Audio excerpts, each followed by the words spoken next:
So this is an audio tape of Grandma Iole Martinat Banker, and I'll be showing you photos.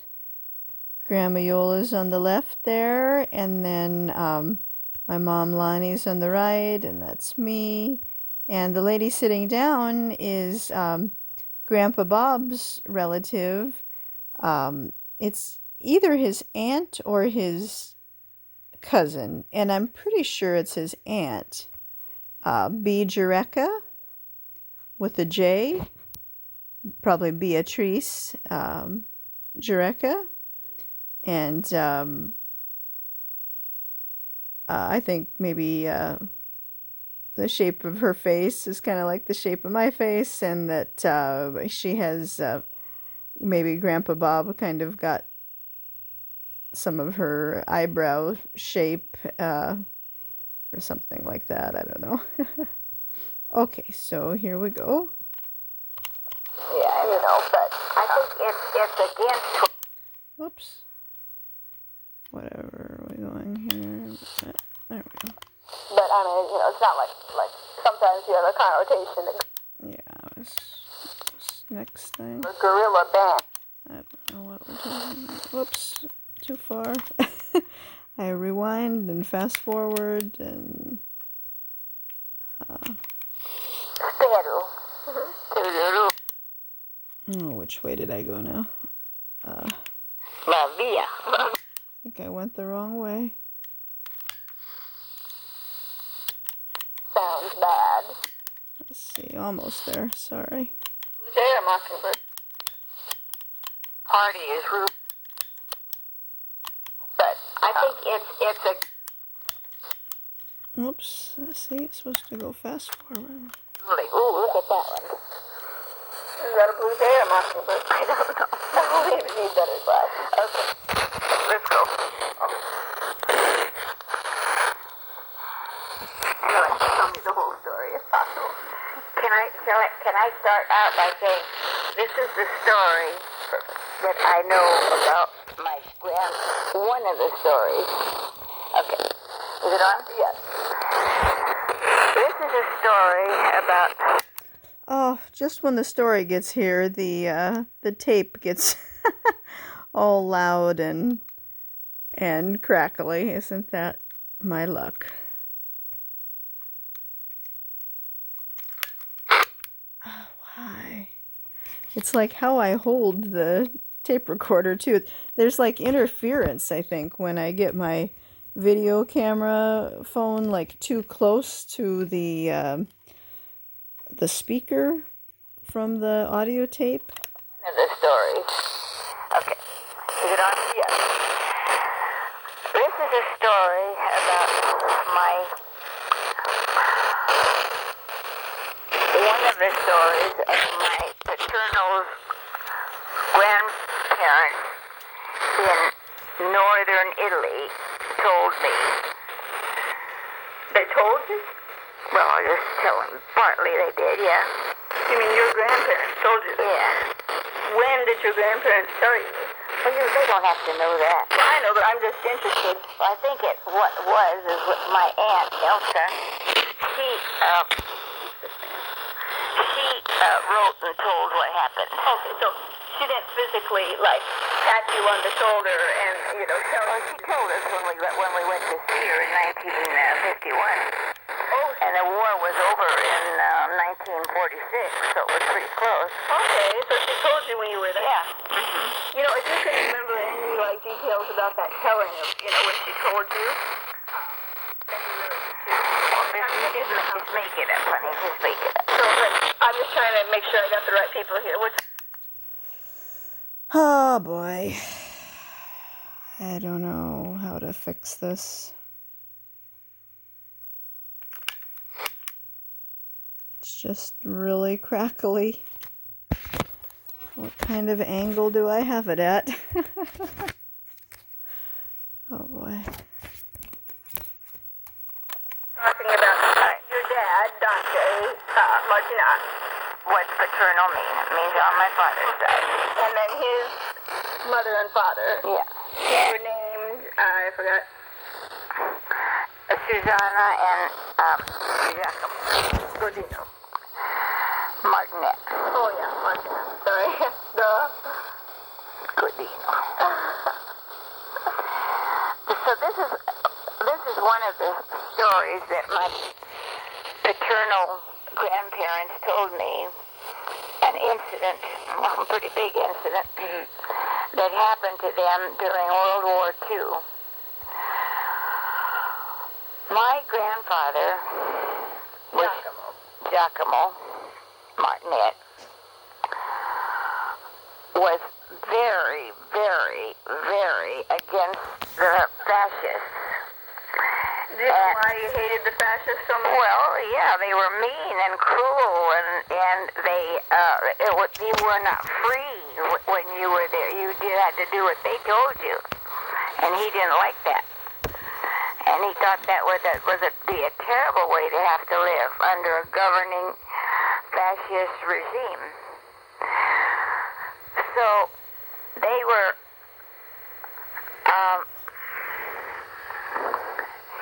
a little bit high in the Alps. In San Secondo. A little higher than San Secondo. Oh, okay. Was there a name to that place? Or? No, I don't know. San Secondo was the closest town. Okay. And, but rather isolated, and of course it was quite a, there were no big towns around there or anything. So it was considered like in the mountains.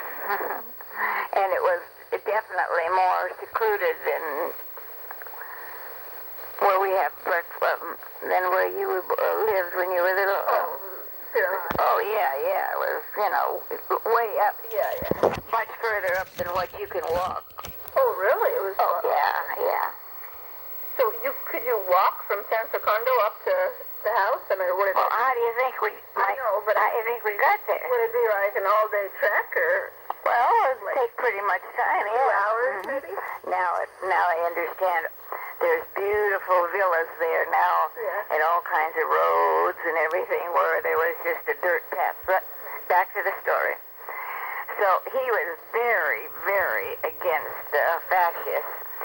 And so what he did was to help the partisans. Now, the partisans, when I say that,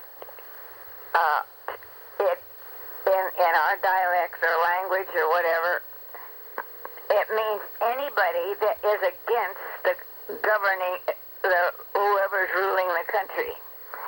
And my grandfather was definitely against the fascists who were now in Italy. So there were the fascists versus the partisans. Right.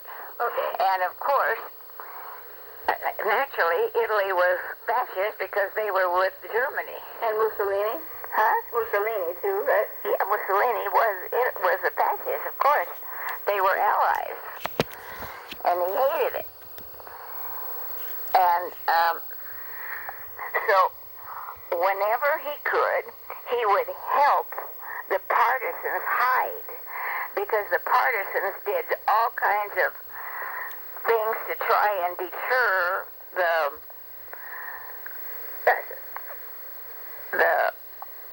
the fascists. So, like, they'd blow up bridges just like you see in the movies, blow up bridges. Yeah. And of course they needed a place to hide. And so my grandfather would hide them.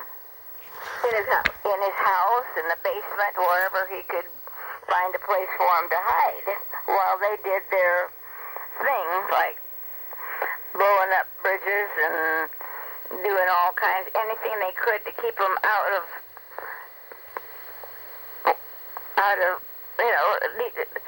hindering their war efforts.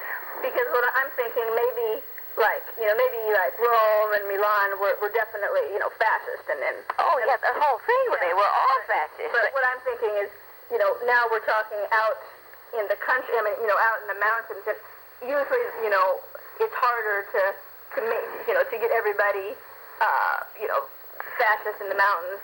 It's easier in the countryside. So maybe the mountains weren't quite as fascist yet as the big city. Well, so that's why your grandpa Giacomo was trying to keep the fascists out. But of course, these partisans, could have been blowing up bridges in Rome and everything, and they were trying to escape, and so they would go through this to get to Switzerland. So like because it was exactly like Sound of Music. Your grandpa Giacomo was like the underground. Exactly. You know, and hid the people. He was underground, and he hid anybody that was partisans. And one of to help them, exactly. Gave them food and whatever they needed. Must have really believed, in one and... Yeah, and he sometimes a lot of people believe that they don't like it, but they don't do anything about it. But he definitely did. I know they were poor, so they probably didn't. Oh no, they didn't. No, but they scraped everything they can to help them and mostly hide them. Mm-hmm. And one bad thing. Can I say something first? Did Giacomo know any of the partisans, like? Do you know if Giacomo went to their meetings or, anything? I don't know about that. I don't know about that. But one thing that was very bad was that this was definitely neighbor against neighbor, because you did not know who was a fascist and who was a partisan. It was very, very, and you could, be talking to your neighbor and telling him all about somebody you're hiding, and then he could turn you in because you had no idea that he was a fascist.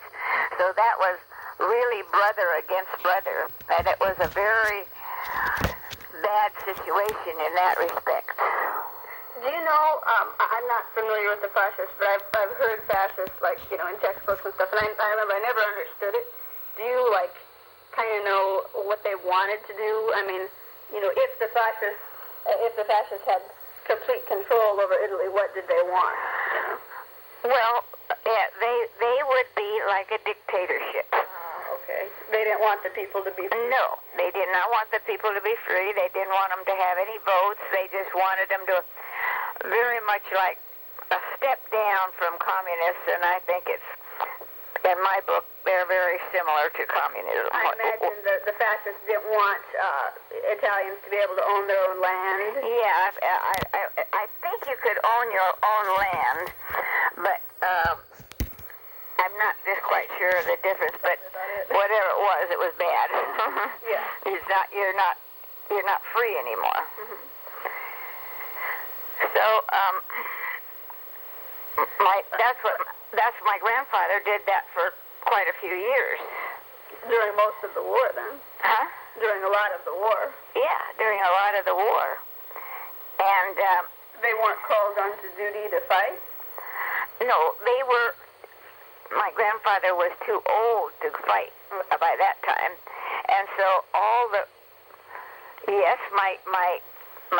my father was in America. All the rest of the children were in America, but one. Oh, all the rest of them came to America? Mm-hmm. Except who? Elsa. She never came? She wanted to come, but she felt an obligation to her to stay and take care of her parents. And, wait, can I interrupt? How did you know this was happening? Like, when did you find out that Giacomo was hiding these people? I mean, did you know it? We didn't really know it during the war because, of course, we got very few letters from Italy during the war, and what few letters we had were all censored. They've all been opened, so they couldn't tell you anything that was going on. So the letters, like during the war, they probably just said, we're okay. Yeah, we didn't really know anything, and of course, things were so different then, without TV and the communications was nothing, of course, like it is now. So we didn't really find this out until the end of the war, when they were freer to write. And then we went to visit in 1951, so it was, and the war was over in 46, so we saw still a lot of damage from the war, a lot of damage. But did you find, okay, tell me about what happened, like in as much detail as you probably possibly can. What? tell me like what happened. Oh, okay. So I just wanted to give you a background of my grandfather, how strongly he felt about how much he hated fascism, the Nazis, how much he hated them. So they were Nazis and fascists, or No, Nazis were fascists. Oh, so the Nazis were like coming into Italy. They were in Italy. They were all fascists in Italy because Mussolini was an ally of Hitler. Okay. So the minute the war was declared, America declared war on Italy because Italy was an ally of, you get it? Okay. You have to understand that. Yeah. A side note, though, how did your mom and dad and kind of you two feel having your country, America, declare war against your homeland? You know, I mean, their homeland. Well, of course, not knowing the situation, it was very hard to understand, you know. But my grandfather, when he encouraged in 1921, when he encouraged my father to come to America, there were already rumblings of maybe there was going to become a fascism taking over. And so that's when my grandfather, as much as I'm sure he hated to see his children leave, wanted a better life for them and a better opportunity. So that's why, my dad particularly did understand a little bit about the tyranny of the fascist party, which are called Nazis. Yeah. Now, the SS and all that. Now, when you describe what happened, if you can, like as much detail, you know, like as possible. Well, you make it up, honey. I think this picture was taken at Santilli's I can't tell you exactly Italian what happened. restaurant I'll just tell in you what I Arcadia, remember, and then you can add to it, Santilli's. okay?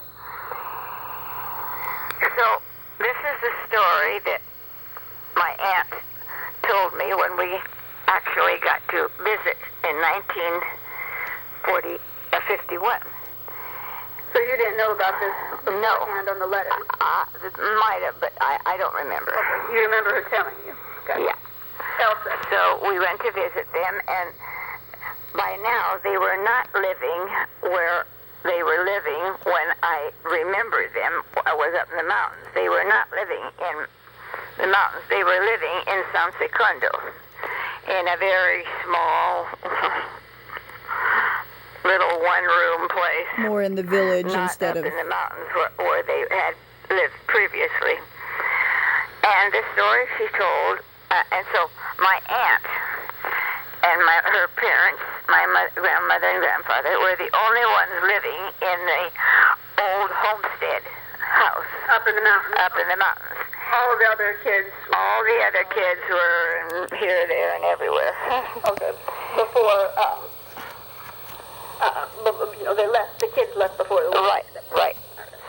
So there was and they had not conscripted the women yet. Women did not go to war yet. So evidently someone, well, I don't believe they ever knew who did it, turned my grandfather in Giacomo. to the Nazis, telling him what he did, that he was hiding, feeding, helping the partisans, a neighbor or... Oh, you call that either counter-revolutionaries or revolutionaries or something like that? Probably. So, he said that one day a big troop of Nazis, fascists, all Nazis were fascists. But we're all fascist Nazis. That's the question. Well, I'm what? thinking. I understand that all Nazis were fascists, but I'm thinking it makes more sense to me that all Nazis are fascists, or were fascists, but all fascists are not Nazis. Because Italy was fascist. So maybe the people that came to, do this in the truck or whatever, maybe they were Italians who were fascists. Well, it could be it. Sure. Because I thought Nazi was more like Germany? German. No, it was all the people that they conquered. Oh. Then they became under their rule. Okay, I see. So they were, even if in their heart, they were not. They were under their rule. Yeah. Okay. So they would,